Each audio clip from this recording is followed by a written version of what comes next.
Well, a very good evening. A warm welcome to Dan Really Likes Wine, presented by Pick n Pay. And if you're wondering why we opened up with a montage of the South African bush, and in particular the Safari Plains Luxury Safari Lodge, well, that's because I am exactly there. Hence the slightly safari guide outfit as well.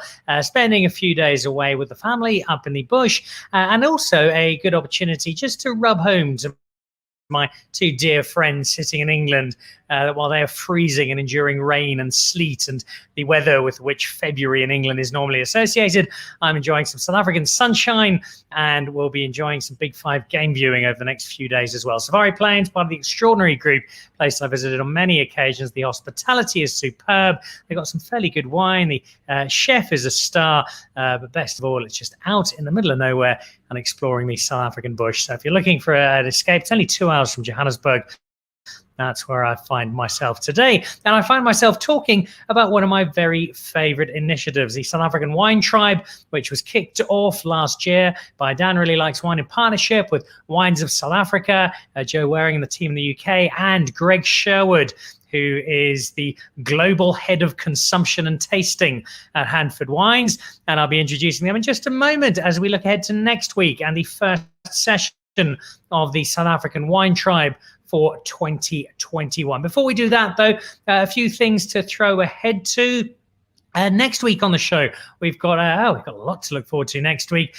We have got on Monday Huis van Chevalerie, who've got a wonderful story making Camp Classique with a difference and supporting South Africa's first ever female fire brigade. It's a terrific story, and I'll share with you next week. We've also got Ernie from the infamous German Riesling brand Dr. Lawson, and Ernie will be joining us from Germany on Monday as well. And then next week on Thursday, we reveal the brand new Element House blend. It's called The Element. It's made by Erica Obermeyer, and Erica will be joining us along with Wave and Manny from Element House. And we also check in with Craig from Restless River. Brilliant Chardonnay, fabulous Pinot Noir, and Cabernet Sauvignon in Hebelanada.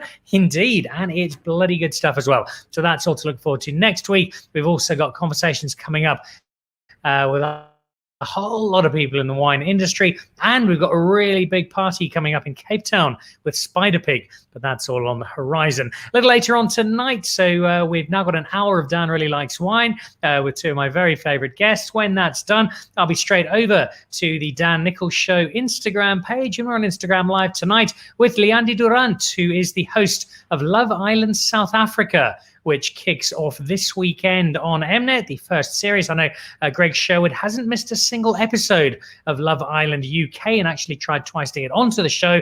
We'll see how Love Island South Africa compares, talking to the host Leandy on the Dan Nichols Show Instagram Live at 6 o'clock. And as I speak, what day 3 of Wine Future with David Fuhr and Pancho Campo is playing out.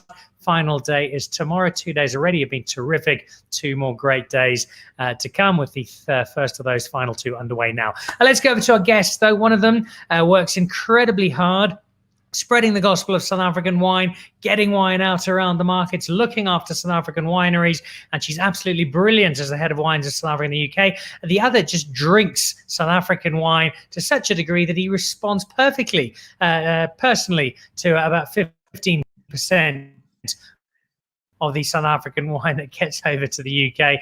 They're both great ambassadors of South African wine. Jo, Greg, a very good evening. Welcome back to Dan Really Likes Wine. Hi, Dad. Dan, good to see you. Very jealous of your menu there. It is not bad at all. In fact, I'm a little too far away to show it to you on my screen, but there's a giraffe about 160 yards away, just having a quiet evening drink of a slightly different sort to the one that the three of us will be having, which will be in celebration of South African wine. Into year 2 of the South African Wine Tribe, Jo, and we all agree, because we're completely neutral, it's been a raging success, but it speaks very specifically to our collective efforts to try and get South African wine back up on its feet and pushed out into the market. From a WOZA perspective, where do we sit? Are we starting to see South African wine get a foothold back and claw its way back in the British market? Well, first off, Dan, to say that I didn't agree to come and talk to you today only to be made horribly jealous by where you are and what you're doing. and I haven't left the house now for 2 months, so thank you. But back to what we should be talking about.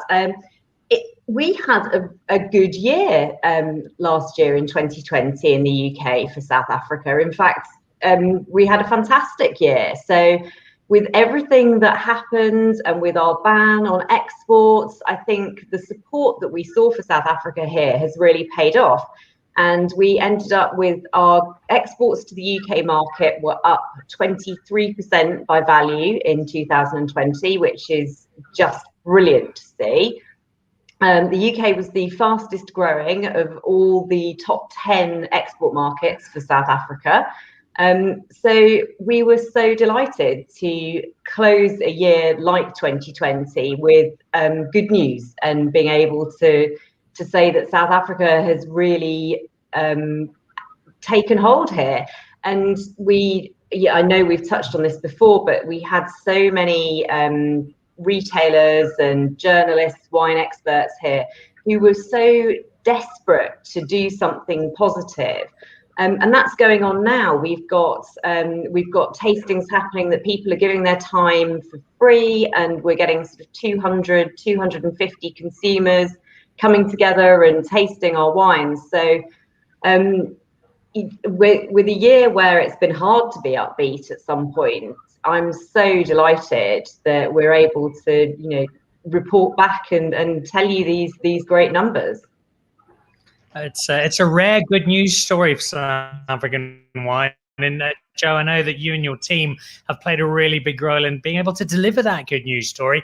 So too has the man who insists on wearing second-hand London Welsh training gear to every single interview we do. But as bad as his dress sense is, his palate is amazing. His love of South African wine is unparalleled.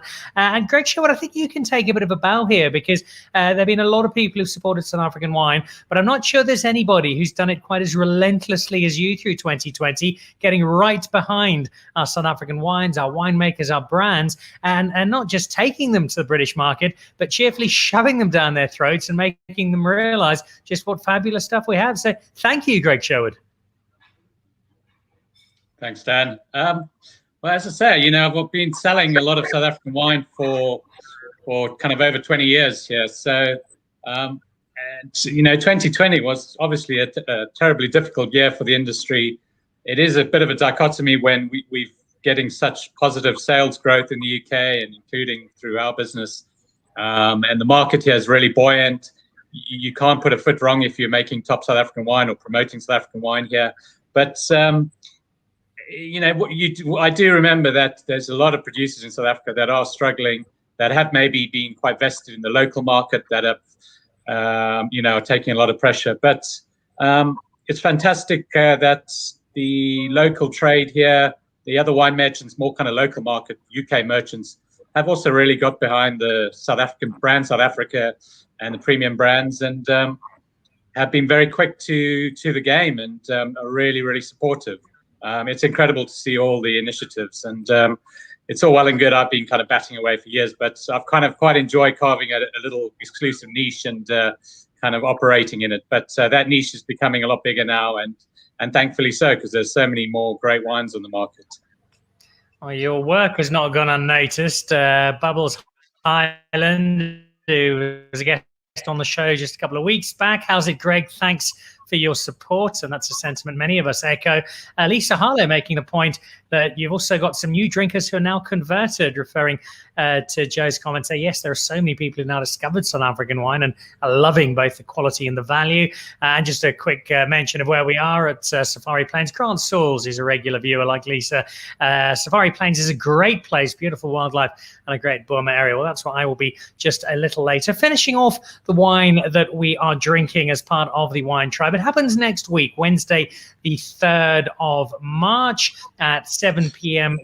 UK time, at 9 p.m. South African time. And it won't just be Jo, myself, and Greg.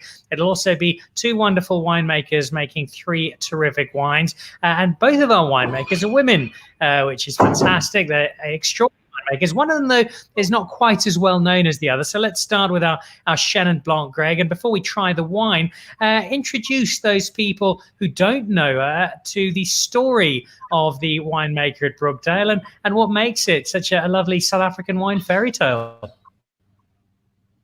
Well, Dan, I think a lot of people probably, they may not know our lovely winemaker Chiara at Brookdale, but they may have met her or seen her lurking in the background in the Savage Winery in Salt River, doing all Duncan's, dirty work in the cellar and really slaving away there. She's certainly been an integral part of helping to put the urban winery part of Savage Wines and Duncan Savage onto the map, and she was a wonderful background coming from the Cape Winemakers Guild Protégé program. So people who have gone to visit Duncan or have seen her would have almost inevitably have met Chiara there, and the opportunities that arose through the venture at Brookdale has been fantastic. And I was lucky enough to be taken out there very early on by Duncan to be shown around and meet the owner, Tim Rudd, who is from the UK, based in between Cape Town and Derbyshire, or Paarl, should I say, in Derbyshire. And it was wonderful to see the estate as they were just settling in and kind of refurbishing and building up what was a long-established wine estate, but that had been quite neglected. So it's really being brought up into a wonderful five-star kind of winery now, with some lovely old vines and some incredible field blend plantings of white and red. And Duncan kind of did the honourable thing, and he knew Tim needed a full-time winemaker, and he kind of presented the opportunity to Chiara, and she grabbed it with both hands. So it's really a wonderful success story. The wines are fantastic. We've got Chiara's first vintages now, and we have those in the UK, and we're going to be tasting the fantastic Mason Road 2020, which is some of the Chenin Pastors vines, and it's really exciting. So we on the 2020, I think this is the second vintage we've done now. So, and we've just received a little bit rosé as well, and then there's the big brother, the Brookdale Estate Chenin, from the kind of 35-year-old vines on the estate as well, which is also so very excited to hear. I've followed the whole story quite closely with Duncan and through Chiara, knowing Chiara, and it's going to be really interesting because I don't know the whole story of Chiara's viewpoint. So that's going to be very interesting even for me, and to just hear her perspective on the wines and the winery and the terroir at Brookdale, a really fantastic area of the winelands. I'm going to taste that wine in just a moment and get some initial thoughts, trying forward to those of you who will be joining us next Wednesday night for the South African Wine Tribe. Bubbles Highland saying Chiara is the loveliest winemaker you'll ever meet, with the most infectious smile. When it comes to this kind of story, Jo, how much does that help you to sell South African wine, to sell the broader South African wine story? And you've got somebody like Chiara who's young, who's up and coming, who's got so much energy to her, but also represents a part of South Africa that wasn't always represented in the South African wine industry. Yes, it's a very important part of the journey and the story of South Africa, and I'm with thrills to have Chiara and Andrea joining us next week, because Andrea obviously has her role as being the chair of the Cape Winemaker Guild Protégé program at the moment. So she's very involved in that side of developing skills and bringing people into the industry.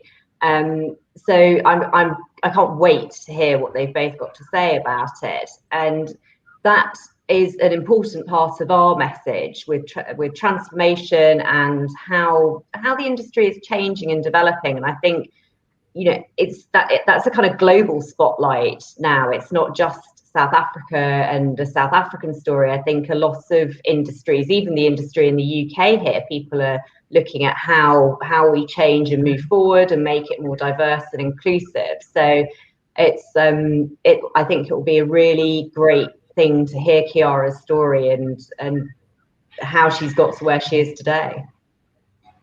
As with any wine story, though, it does need some quality wine to back it up. I can't see that being a problem. Lisa Harlow's watching. Hi, Bubs. Can't wait to taste her Chenin next week. Well, we're going to preview it right now. Greg Sherwood, have a crack at that Mason Road Chenin for us. And you're the man who picked it. So tell us why it managed to make this elite Greg Sherwood list for the South African Wine Tribe.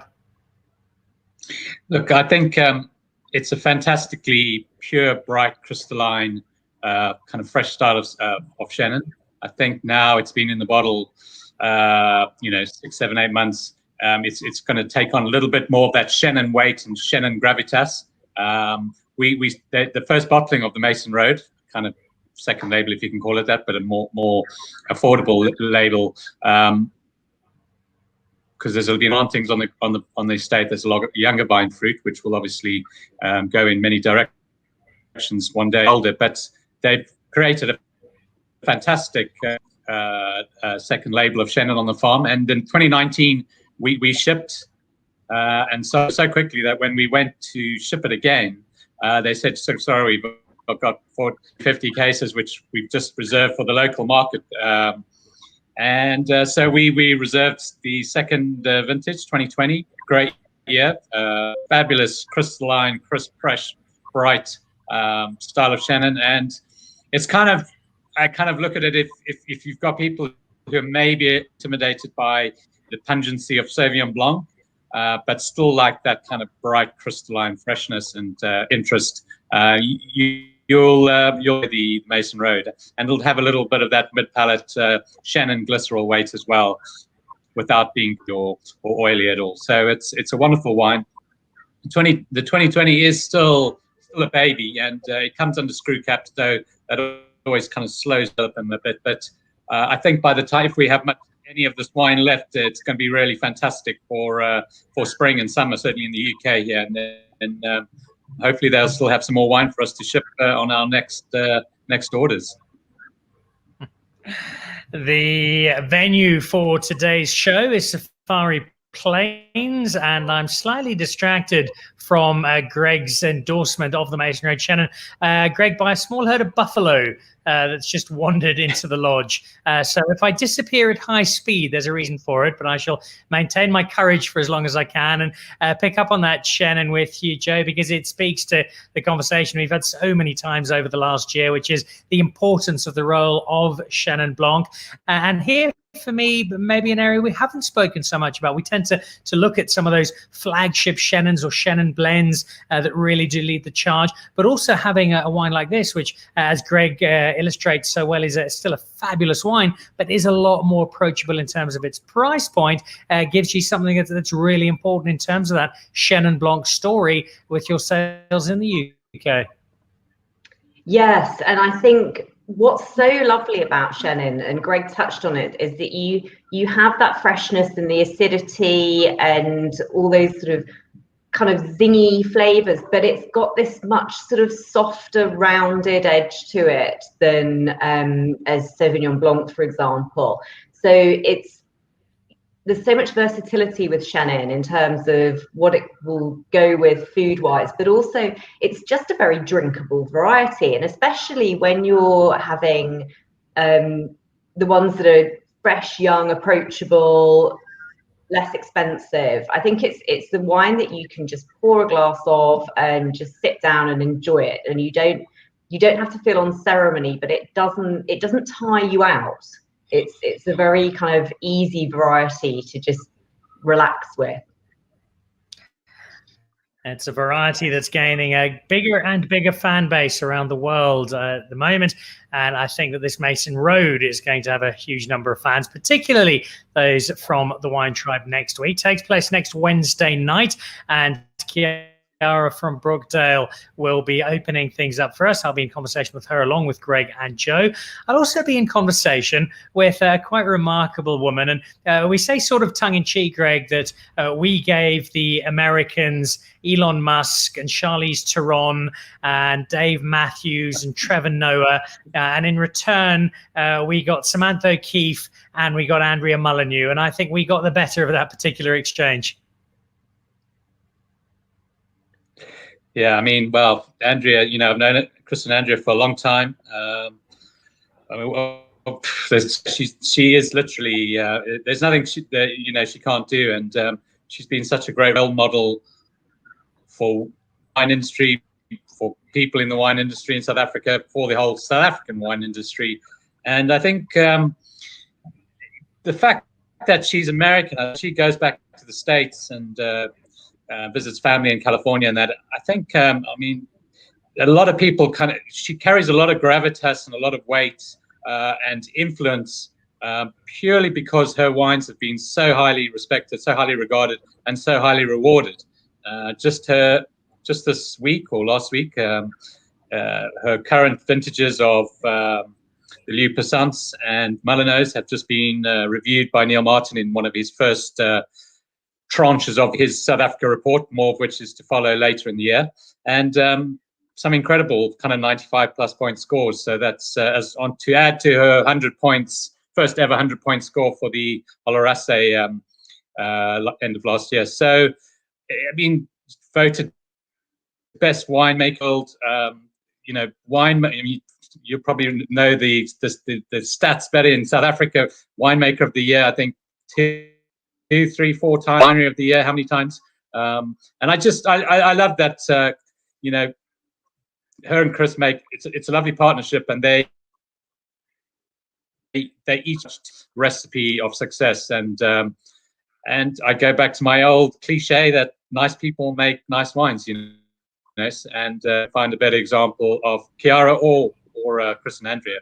But boy, it's great to have a flagship estate, and you know, it's also great that Andrea's not scared to take on the many mantles of leadership, role models, and mentoring, and really getting out there and showing different sides of the industry. Even though we'll forget she's American, but great wines, and I'm so excited. We've got two sides of the same coin coming onto the show with 2 wines from her. It's just going to be incredible. That is indeed. I think there's plenty of excitement for next week's first edition of the South African Wine Drive for 2021. Grand Souls, I agree. Those ladies make excellent wines. The both of them certainly do. Ina Smith takes her about 8 seconds before anybody on the internet says something about chenin, and she responds cheerfully. The 2 guests, wonderful Chenin supporters, love them, as we love you, Ina, and all the wonderful work you do for the Chenin Blanc Association. On the back of Greg's thoughts there, Jo, the kind of understanding that people in the UK market now have of our marquee winemakers, who here in South Africa are proper rock stars. We know them, we talk about them, they're very present in the lives of those of us who engage with wine. But what about in the UK? Are people starting to know more of our labels, know more of our winemakers? Is there that appreciation growing? Definitely, and it is with thanks to people like Andrea, who are willing to give up their time and come and talk to us, whether it's virtually or in real life, because that's what makes such a difference when we're miles away and we can't see the beautiful surroundings and the vineyards. It's those winemakers that bring it to life for us. And when we spoke to Andrea about coming on next week, and she said herself, you know, I'm up to my neck in grapes, and she meant literally. And to give her time when there's harvest going on, when everything's so pressured, is so valuable, because it's the personalities, the people, the warmth that comes over from South Africa that really helps us to form an opinion or form an idea, and generally quite a romantic idea of what it means to make wine in South Africa. And you know, with wines like the Mullineux wines, the wines speak for themselves, but to have Chris and Andrea talking about them, bringing them to life, and that's true for many other brands and winemakers that do well in this market. It's because they spend time here, and we learn about it, and we hear stories that make us want to find out more. You know, just with you being where you are today, Dan, and making us all miss tourism so dreadfully, and tourism is such a big part of the South African wineland. So when we can't be there face to face, I think anything that helps us to be reminded of what's great about South Africa, and to remember that the next time we can go somewhere or drink something, that South Africa is a destination, I think is really important.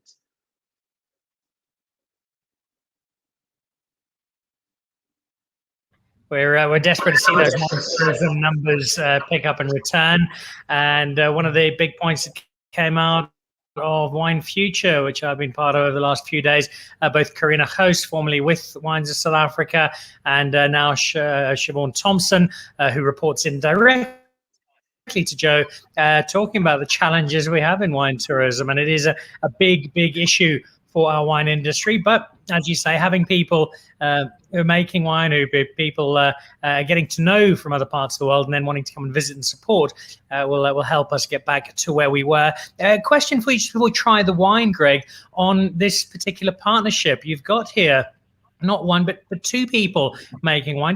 Does it surprise you that what is often such a personal endeavor and one that has a lot of emotion, has a lot going into it, that a partnership like this, where husband and wife have been able to strike up such a formidable team, has worked quite as spectacularly successfully as it has? When I kind of first met Chris, he was winemaker at I think Tilbach Mountain Vineyards, and I think Andrea was in a number of roles in Stellenbosch and then in coming over to Swartland.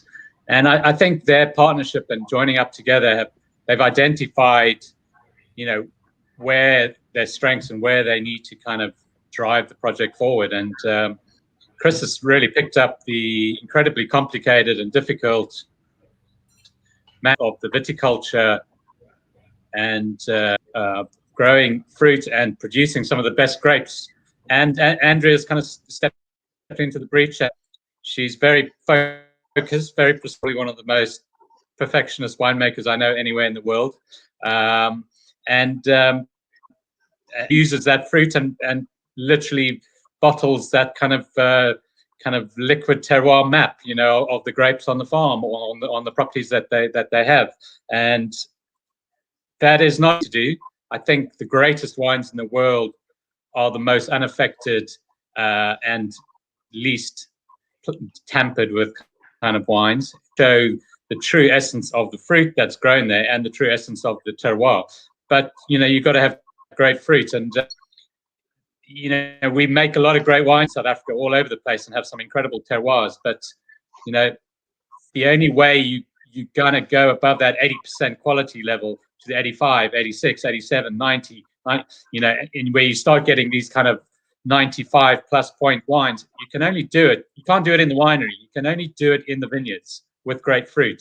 And when those grapes come in, then Andrea has an opportunity to try and transmit that into wine and into the bottle, and hopefully elevate the quality and the complexity of the wine even further. But it all has to start in the vineyard. So I think maybe we'll just come on the show sometime and we could drink some wine with him and let him tell us about what South Africa, what the wineries are doing and what they have to do with quality and prestige that certainly Mullineux hits in its stride year after year. So that would certainly be a discussion, because it's not a given by any means.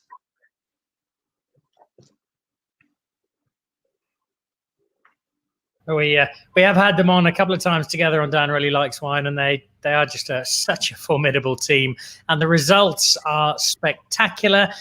Starting with the two wines that we've got on the show next week. And let's kick off with that Syrah, the Mullineux Syrah. The wines of the Swartland, we know and love. There's quite a few that they make. There's the iron, and there's the schist and the granite. This is the more standard, but it's still just such a wonderful expression of Swartland Syrah, and such a great tribute to the winemaking skills at play here.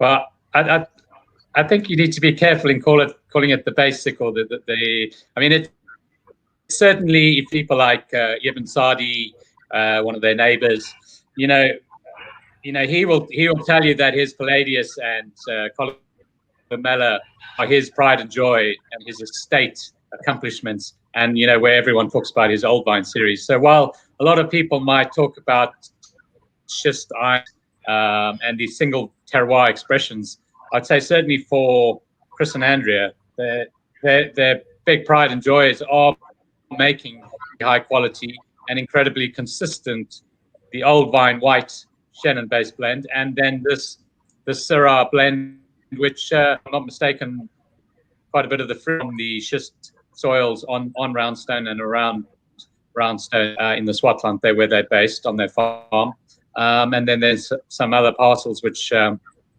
come in, but it's kind of pride and joy. Their estate blend. They strive for incredibly high consistency of quality, but also real typicity of the local Swartland terroir and character, which is different to Stellenbosch Syrahs or Helderberg Syrahs or even kind of Elgin cooler Syrahs. Swartland, really has a lovely expression, and in achieving that through a blend of vineyards, you get incredible consistency. And of course, 2017 was a really fantastic year for red wines and for whites, but specifically reds. So it's going to be very exciting. We're always a little bit behind the home market, the local market in South Africa. So our last shipment from Mullineux has arrived with the 2017 on it. There may be on the 18 or even newer in South Africa, but we're absolutely thrilled still to be able to sell the 2017 and let the wine tribe taste it. It's going to be really fantastic. It's got a little bit of time in bottle now, 3-4 years. But I think the first vintage was maybe 08, if I'm not mistaken, and for the single terroirs. So, and last time I heard, when people drinking the 08, it was still absolutely firing on all cylinders. So, when you make such precise wines like Andrea does, but they aren't just clinical wines, they're precise, but they still express their terroir and their character. So that, for me, is one of her greatest strengths as a winemaker. Not kind of sanitizing terroir or sanitizing the local character through what you do in the winery. She really captures it all, but just with incredible precision and purity. And I think the Wine Tribe attendees are going to really enjoy that 17. It's a beautiful, beautiful wine from a superb winemaker. Jo, just from a purely wine drinking perspective, does this put a smile on the palate? Oh my gosh, doesn't it just? It's such a beautiful wine. And I think what Greg was saying about, Andrea's skill in bringing the sort of the vineyard into the glass without changing it is something that she has been a real leading light for in South Africa. And I think there is now actually part of the sort of philosophy of South African winemaking is very much towards reflecting that terroir and making those wines true to their place, have that sense of identity. And I think that's something that we've really seen develop over the past 10 years, that spot, that region, that area, the effects of the temperature, of the breeze, of the ocean, all of that comes into the glass in South Africa. And we're so lucky that we have so much variety in terms of our climate, our terroir. And that style of winemaking, I think, has really come to the fore. And this is a wine that's just shown how powerful that is, I think. It's going to be a real treat for those of you who are joining us in the UK for the South African Wine Tribe next Wednesday night, 7 p.m. UK time, 9 o'clock South African time. I did mention, Jo and Greg a little earlier, the herd of buffalo was quite small. I reckon they're now about 40 buffalo, who are about 100 meters away from me at the moment. So I'm trying to keep very, very still. I think they might be drawn, though, to the quality of this wine, so I might have to finish it off quickly so as not to put myself in danger.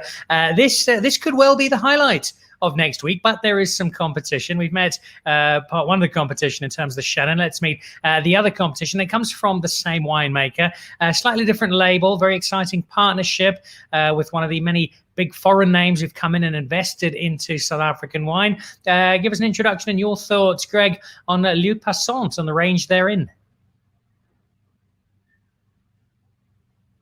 Well, it's a bit of a fairy tale story, really. I mean, Chris and Andrea, ran their Mullineux estate, and they got an investor on board who bought one of the part shares of Keith Prothero, who owned and helped set up Mullineux Wines, a silent investor. And that was bought by Analjit Singh, or Bass as they call him. And Analjit has bought up half of the Cape and fallen in love with Franschhoek, and he owns 3 wineries there and the Leeu estates there and some fantastic 6-star hotels and restaurants. And he's absolutely fallen in love with country and just head over heels. And his first trip to South Africa was only for I think, if I'm not mistaken, for the 2010 World Cup football. So, and he's never looked back. And he bought shares into the Mullineux family wines, and they then set up a new branch of the kind of winemaking family there in Franschhoek, called Leeu Passant. So Leeu is obviously line, which is Analjit Singh. Singh in Sinhalese is a line, and they obviously wanted to more on, well, initially heritage red blends and more indigenous kind of blends like Cinsault and Cabernet Cinsault, and then there's Stellenbosch Chardonnay. I reviewed, I think, the 2015 or 2016 the Chardonnay, and on my website, and I think the strap line was the Swartland Young Guns teaching Stellenbosch how to make Chardonnay, Stellenbosch Chardonnay, and I think I got into quite a bit of trouble with that one from local winemakers. But initially they had 2 Chardonnays, one from Jyllandskloof and one from Stellenbosch, but they settled on the vineyards mostly in the Helderberg for their Stellenbosch Chardonnay, and then the dry red, which is homage to the classic Cabernet Cinsault blends of the 450s. They had the Leeu Passant dry red, and of the parcels of the Cabernet, which is several vineyards of the old vine Cinsault, some of those came from Franschhoek, and some of it came from the Lotte vineyard, and some from Passant vineyard in Wellington, the oldest vineyard certified in South Africa. And then there was some Cabernet, and from the 2017-18 vintages, they decided to just keep a couple of these barrels back and bottle these as almost terroir expressions for the Leeu Passant brand. These have just been released to the market end of last year. They just arrived in the UK last year as well, in December, and we have Cinsaults, the Lotte and the Passant. The Passant being a 2017, which they've held back a year in bottle, and then the 2018 Lotte from Franschhoek and the 2018 Cabernet from Leeu Passant. And we're going to be tasting the incredible Leeu Passant Cabernet. It's, if I'm not mistaken, it's 95 plus point wine. It's 5-star platter. It's won incredible awards, and again that cheeky ditty of Swartlanders showing the Stellenbosch winemakers how to make Cabernet. How to suck eggs. Yeah, there's a reason you didn't hear much of Greg Sherwood for a while. He was living in Peru under an assumed name while irate wine farmers from Stellenbosch sought him out. I think peace has been made, and we can now bring you back in safely and do so with the third of these fabulous wines for next week. And it's another example, I think, Jo, just these really cool stories we have in South Africa. Here's somebody arrived in South Africa, maybe didn't know too much about the country, certainly didn't know too much about South African wine in terms of having spent any time over here, and now just over a decade later, a great, very successful partnership with one of our best known winemaking families, and creating yet another brilliant chapter in our wine story. Yes. You me or Greg? Yeah, and you know, all three of these wines are special, but it is going to be a real treat to taste this wine next week and hear what Andrea says about, you know, giving us all the insight into how she made it and what the thinking is behind it. But it's exceptional, and one of those wines that just cements South Africa's position as being able to make world-class wines. So I can't wait to taste it. But I thought you might be interested to know, Dan, that there's a flock of pigeons just coming past my window at the moment.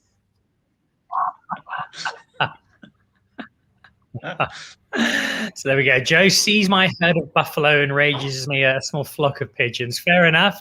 I think we're up to about 60 buffalo now, so it's getting quite impressive. I'll take some photos and send them to you later. Lisa Harlow, the Leeu Passant Chardonnay is absolutely superb. I had it at Leeu Estates restaurant last year with lunch. It is a great wine, but I think it's this Cabernet Sauvignon that is my pick of the range. It was pick of Neil Martin's range as well. I think 95 odd points, as Greg was mentioning a little earlier. Take us into it. Why is this Cabernet Sauvignon quite so magnificent, Mr. Sherwood? I think it's probably for some of the same reasons that the Chardonnay is different. It's people from outside the kind of region of Stellenbosch and Helderberg coming in.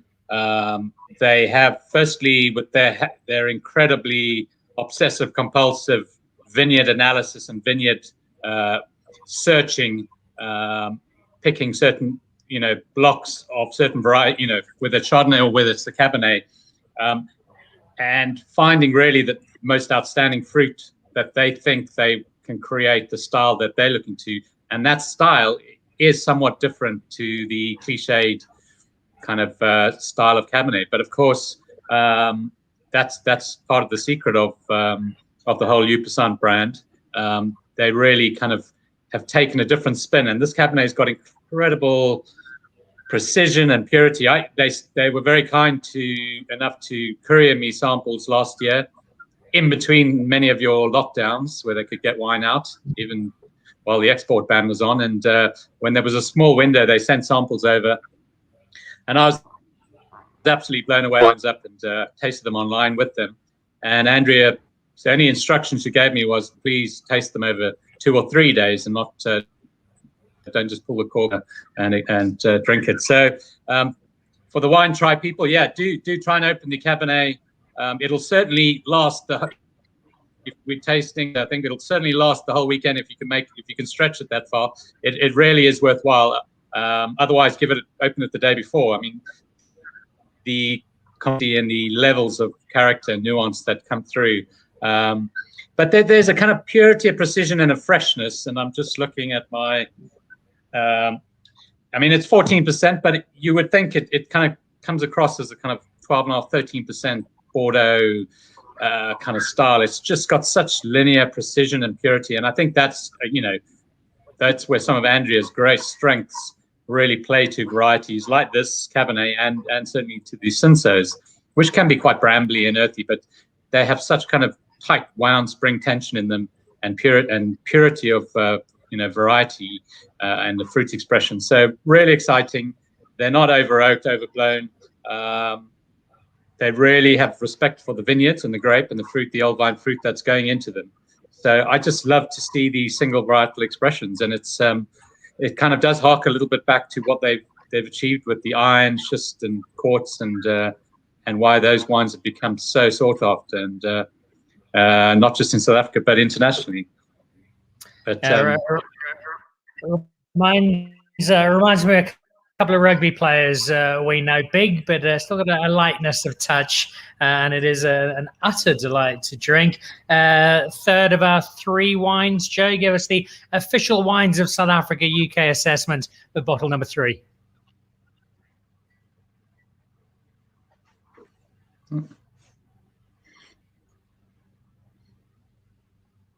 I think we've got a frozen. Oh, hello. Sorry, you lost me. Got you back there, Jo. Fire away. Am I back? Oh, Yeah, it's just a standout wine, and as Greg said, just to get those expressions of the variety at this kind of level is just, it's fascinating to taste, and just to understand what the winemaking is all about, and it's a stunning wine. If you haven't been convinced yet, well, then you better just get yourself all 3 bottles and come and join us for the tasting next week. It is Wednesday night. It is the first gathering of the South African Wine Tribe across the UK for 2021. And I think you've done a terrific job here, Greg, in getting together 3 wines that speak to such different corners of the South African industry, but all give it a really strong reflection. Final word to those people who may be hovering on the should I, shouldn't I place my order. And then also, Greg, just remind us of people who would like to come and be part of it, how they get in touch, how they sort it out, how they make sure they have that wine ready for the tasting with us next week. Well, maybe they shouldn't, Dan, because we've had such a phenomenal uptake on this this pack. It's probably the biggest so far that I've almost run out of wine. So we've got a last little bit, but if they're quick, we'll get them packed. Actually, the Leeu Passant is literally on its last legs. It's the last few bottles, so we'll squeeze in the last few packs, and I'll pull that one out my own cellar if I have to fulfill orders. But it's been incredibly successful. We've done a great price on the pack, and I just think people are going to be blown away. And I think between the wine landing and between me kind of envisaging getting Andrea on the show, I got myself already in a lot of trouble asking her, putting these wines forward and asking her to come on in the middle of harvest, because I was due to have a catch up with her and Chris, and they said, we're up to our neck in grapes, as Jo said, so let's save it till maybe March. I said, no, fine, I'll just get on with homeschooling until then. But luckily, the power of persuasion of Jo has got Andrea to come on the show. She literally is working 24/7.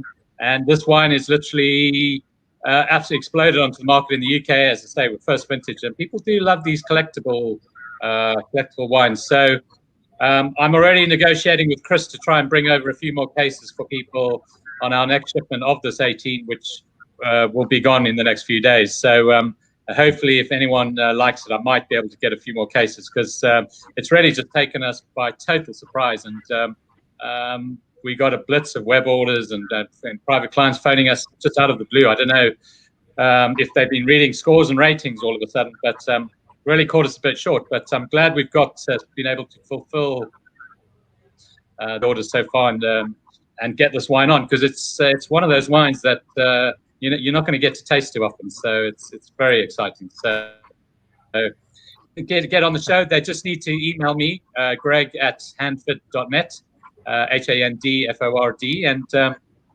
just your contact delivery address and a contact number, and we'll set it all up and give you a ring and arrange delivery by courier, UK mainland. So get on it, get quick, and we'll in the next day or two. So ready for next week.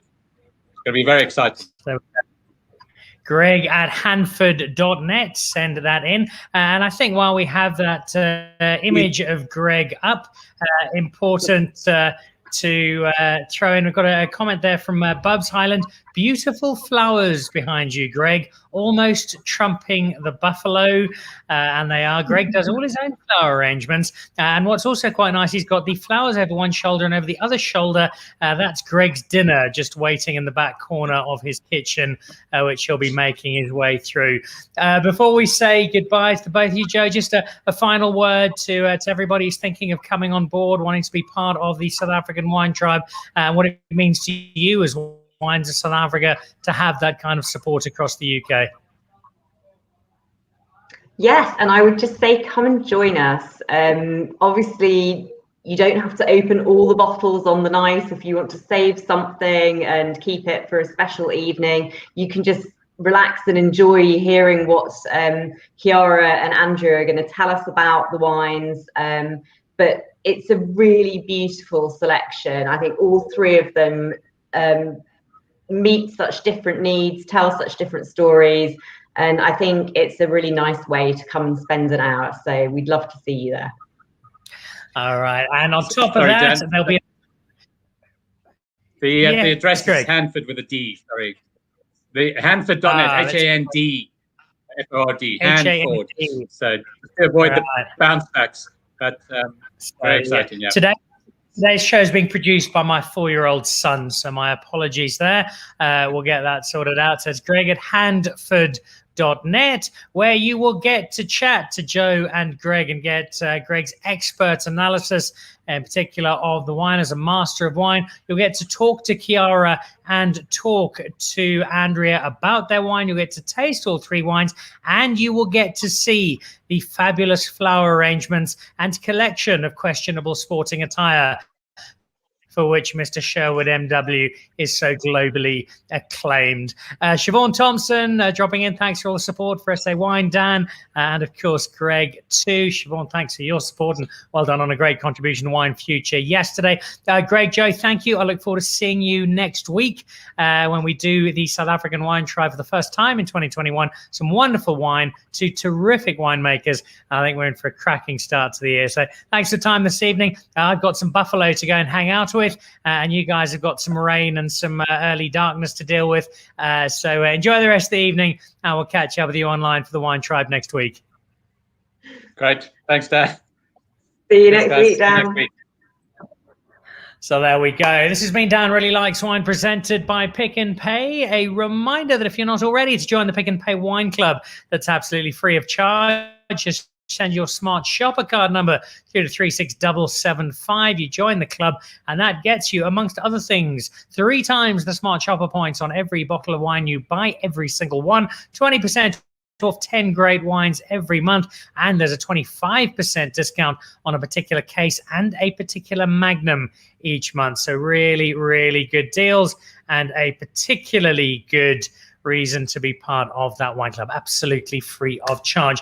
Remember that next week, Monday night, we're talking to Huis van Chevalerie about their bubbles with a very cool side story, and talking to Ernie from Dr. Lawson, the Riesling brand out of Germany. And a little later on in the week, a brand new wine from Ellerman House, the Ellerman, and also trying out something very special from Restless River, not just their acclaimed Chardonnay and Pinot Noir, but Cabernet Sauvignon from the Hemel and Ardor Valley. I'm properly excited. We've got some cool stuff coming up over the next few weeks. We will keep you posted. Until then, if you're in the UK, please join us for the South African Wine Tribe. Greg at handford.net.